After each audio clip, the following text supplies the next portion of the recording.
Ese wari uzi ko indangamuntu usanzwe ukoresha mu Rwanda ishobora kutazongera gukoreshwa mu 2027? Yego nibyo, amakuru mashya aravuga ko indangamuntu zisanzwe zizahagarara gukoreshwa hagatangira gukoreshwa indangamuntu z'ikoranabuhanga.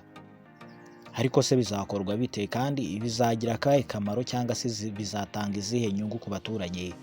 Reka tubirebere hamwe tubisobanukirwe neza. Gusa nimba ari ubwa mbere wisanze kuri uno muyoboro wa YouTube, kanda subscribe kuko utayikanze ntabwo wazigera wongera kutwumva.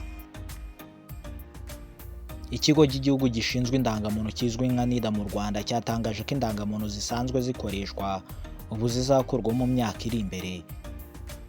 Ibi kandi bizaba bigamije gusimbura indangamuntu zisanzwe zigasimbuzwa indangamuntu koranabuhanga abenshi mumaze iminsi mwifotoza. Zizafasha kandi abanyarwanda kubona serivisi zitandukanye mu buryo bwihuse kandi bwizewe kurushaho. Nk'uko byasobanuwe n'abayobozi muri NIDA, gahunda yo guhindura indangamuntu igamije guteza imbere ikoranabuhanga mu gutanga serivisi, koroshya uburyo abanyarwanda babona serivisi za leta ndetse n'iz'abikorera, ndetse no kongera umutekano w'amakuru y'abaturage. Indangamuntu nshya zizaba zifite ubushobozi bwo kubika amakuru menshi kandi icyarimwe, ndetse zikaba zinashobora no gukoreshwa mu bikorwa byinshi bya buri munsi. Biteganyijwe kandi ko kugeza mu mwaka w'2027 amabanki, ibitaro, ibigo by'itumanaho ndetse n'ibindi bigo bitandukanye bizaba bikoresha gusa indangamuntu z'ikoranabuhanga. Muri make, udafite ino ndangamuntu nta serivisi n'imwe wabona, yaba iya leta, iy'abikorera, yaba iz'ubuvuzi, amashuri, amabanki ndetse n'ibindi. Ibi bivuze ko kandi abantu bose bazaba bagomba kubanza kwiyandikisha no kubona indangamuntu nshya y'ikoranabuhanga mbere y'icyo gihe mu 2027. Abaturage kandi barasabwa gukomeza gukurikirana amakuru atangwa na NIDA kugira ngo bamenye igihe nyacyo bazatangirira guhindurirwa indangamuntu, bagahabwa indangamuntu koranabuhanga cyangwa se hagatangira gukoreshwa indangamuntu koranabuhanga. Mu gihe gahunda kandi yo gutanga izo ndangamuntu nshya izatangira, abantu bose bazasabwa kwiyandikisha no gutanga amakuru yabo kugira ngo bahabwe indangamuntu nshya.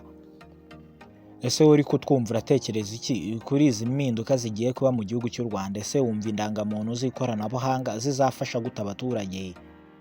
Twandikira igitekerezo cyawe muri comment uko ubyumva, kandi ntiwibagirwe gukanda like, ukoreshe n'abandi bamenya no makuru, ukanda subscribe kugira ngo ukomeze kubona andi makuru mashya ndetse n'ibindi byegeranyo bicukumbuye kandi bisesenguye binyujijwe kuri uno muyoboro wa YouTube KNDL Docs Empire.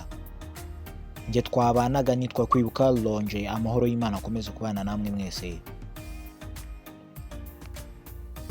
Munsi amakuru yose abariho, umuntu ari ushaka kumenya gusa imyaka yawe abona n'amazina, akabona n'ibindi. Niba ari ushaka kumenya ibindi byose, ikiza kirango nukoranabuhanga nuko bitewe na serivisi ugiye guhabwa urobanura amakuru ushaka gutanga, akaba ariyo werekana muri iyo serivisi kuri icyo gihe.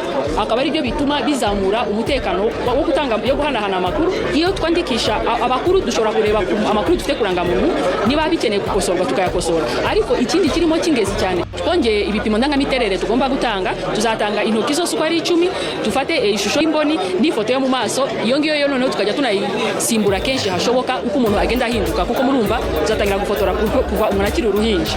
Nk'abafite ubumuga niyo mpamvu harimo byinshi. Udafite intoki tuzakoresha imboni, udafite imboni mu maso hazaba hakoreshwa. Ni ukumenya ngo tugomba kwandikisha n'abana bacu, kuko umwana muto ntabwo ari we wiyandikisha, umubyeyi niwe cyangwa ufite ububasha bwa kibyeyi niwe ugomba kwemeza amakuru